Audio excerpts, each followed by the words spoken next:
मेरा नाम डॉक्टर मोहम्मद शाहिद इकबाल है और मैं इससे पहले इंस्टीट्यूट ऑफ पब्लिक हेल्थ में as a professor of infectious disease था। आजकल शरीफ मेडिकल कॉलेज में होता हूँ as a professor of community medicine.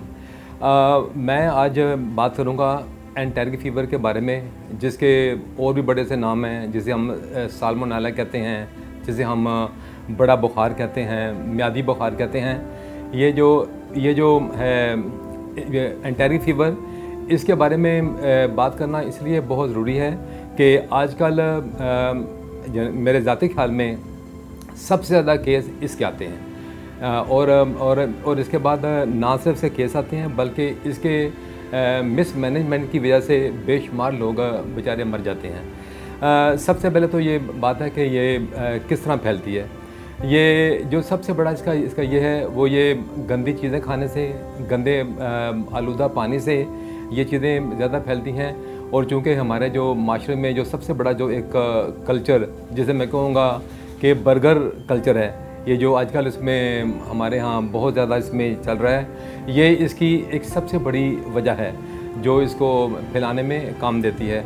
और अगर एक घर में एक मरीज़ है तो ये जो मैंने देखा है कि इसमें ना सिर्फ एक बल्कि उसी घर से 5-6 बंदे और भी आते हैं।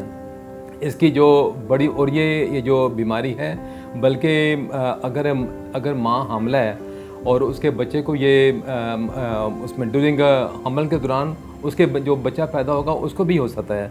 इसलिए इसके तरीके नहीं है कि ये खाली आलूदा पानी से ये फैलता है।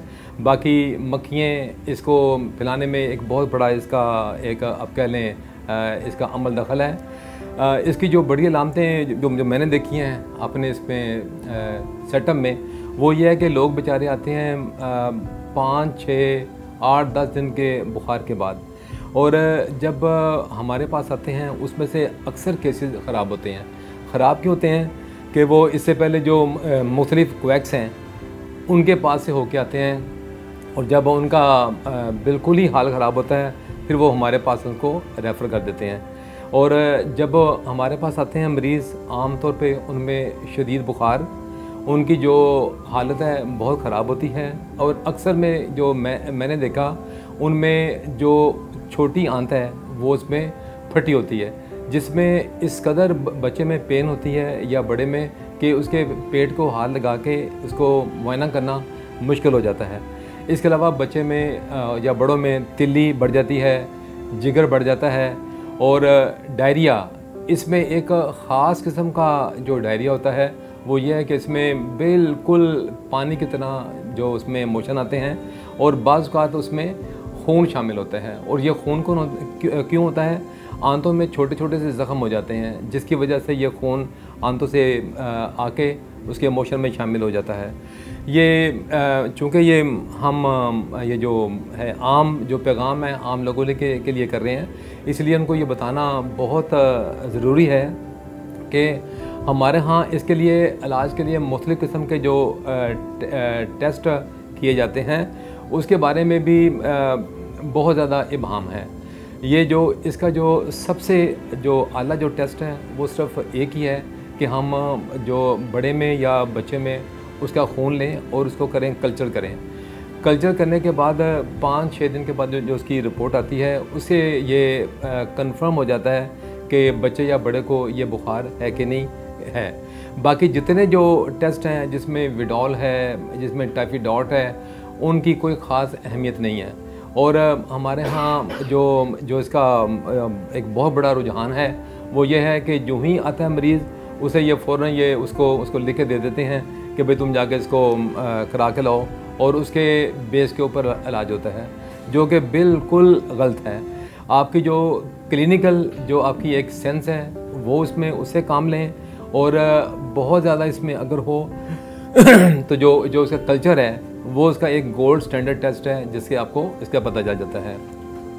आजकल ये जो इसमें जो बुखार फैला हुआ है, ये जो जिसके बारे में हम बात कर रहे हैं, ये बुखार एक जो सबसे बड़ा इसमें एक अलमिया ये है कि जो पहले दवाएं इसके ऊपर असर करती थी, आजकल वो इसके ऊपर असर नहीं कर रही और बेशुमार दवाएं जो पहले हम इसमें इस्तेमाल करते थे इसमें काम नहीं करती और इसलिए हमें इसके लिए आजकल जो महंगी दवाइयाँ हैं वो इस्तेमाल करनी पड़ रही हैं जो कि आम बंदे की पहुंच से बाहर हैं, जिसमें जो एक टीका है वो काफ़ी उसकी महंगा है जो आता है, जो बच्चों में या बड़ों में लगाना पड़ता है और कम से कम 10 दिन जो इसका इलाज है वो उसका करना चाहिए। जो लोग क्या करते हैं हमारे यहाँ, ये इसके बारे में ख़ास बात करूँगा कि 3 दिन उसका इलाज हुआ, उसका बुखार ठीक हो गया, उसके बाद उसका बुखार वो जो इलाज को छोड़ देते हैं, जो कि बिल्कुल एक गलत चीज़ है।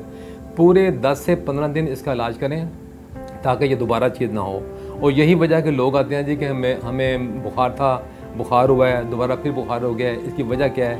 इसकी वजह से यही है जो मैंने बताया है कि वो इलाज को मुकम्मल नहीं करते और बाद बंदों में क़ुव्वत मुदाफ़त ही कम होती है, जिसकी वजह से वो एक कह लें कि पुराने बुखार में चले जाते हैं।